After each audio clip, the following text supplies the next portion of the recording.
जो तमन्ना शर्मा है, जैसे आपने देखा होगा सीज़न 1 में, वो एक पॉप स्टार थी, वो एक स्टार थी और उसके बहुत सारे फॉलोअर्स थे, उसे बहुत प्यार मिलता था जहाँ भी वो जाती थी।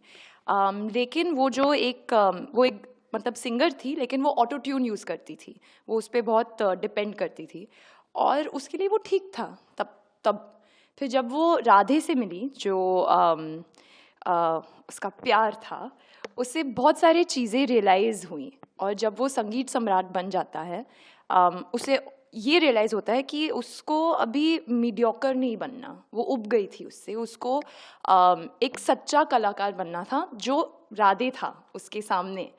और उसने वो यूज़ करके ये डिसाइड किया कि वो वापस जाएगी म्यूज़िक स्कूल, म्यूज़िक सीखने, क्योंकि अब वो मतलब उसको ऑटो ट्यून ये सारे जो चीज़ें उसका सहारा नहीं लेना था। और मेरे ख्याल से ये एक डिसीजन लेना, ये बहुत मैच्योरिटी लगती है इसके लिए। तो जब मैंने प्रेप भी स्टार्ट किया था तमन्ना शर्मा के लिए, मैंने ये ध्यान में रखा था आनंद सर जो हमारे डायरेक्टर हैं उनसे बात करके कि मैच्योरिटी जो है वो फाउंडेशन होना चाहिए और फिर उसके ऊपर से हमने बिल्ड करना चालू किया। तो जो सीज़न 2 में है, अगर आप देखेंगे और होपफुली आपने देखा है ऑलरेडी प्राइम वीडियो पर, जो तमन्ना शर्मा 2.0 है, वो एक चैप्टर 2 है उसके लिए, वो मैच्योर है, उसमें बहुत एम्पैथी है, जो ये सारी चीज़ें ना एक सच्चे कलाकार में आती हैं। लेकिन अभी वो मैच्योर हो गई है, वो एम्पैथेटिक हो गई, इसका ये मतलब नहीं है कि वो परफेक्ट है, कि वो मतलब कोई फ्लॉड पर्सन नहीं है। उसमें फ्लॉज अभी भी हैं, उसमें खामियां अभी भी हैं और वो डिस्कवर करती जाती है और जिन जिन से वो मिलती है सीज़न 2 में, वो राधे हो, वो अयान हो, जो भी कैरेक्टर से वो मिलती हैं, वो उसे रियलाइज़ कराती हैं ये सारी चीज़ों के बारे में। तो वो थोड़ा बहुत मेरे बारे में। जी बिल्कुल।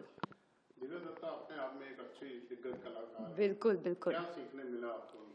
अरे बहुत कुछ, मतलब जो अगर आपने सीज़न 2 देखा है तो आपको एक जो मेरे लिए स्टैंड आउट है वो है नंदिनी और तमन्ना का जो एक ट्रैक है, वो बहुत ज़्यादा प्यारा है और मैं विश करती हूँ कि हम सबके लाइफ में ऐसे एक टीचर रहे। और मेरे लिए आई थिंक पर्सनली तमन्ना के लिए नंदिनी थी और मेरे लिए दिव्या मैम थी। I have always looked up to Divya ma'am a lot as an actor, तो मैं बहुत एक्साइटेड थी जब मुझे पता चला कि Divya ma'am is playing this character.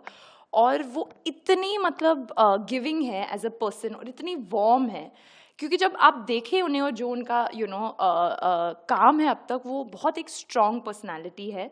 तो मैं इनिशियली थोड़ी सी मतलब मैं बहुत सेमी सी मैं आके बैठ के अपने लाइंस करके चली जाती थी। फिर एक दिन उन्होंने मुझे बुलाया और बोला कि क्या हो गया तुम्हें, why you so formal with me, और पूरा मुझे शेक किया और आज हम दोस्त हैं। So to have that equation I feel very grateful to her.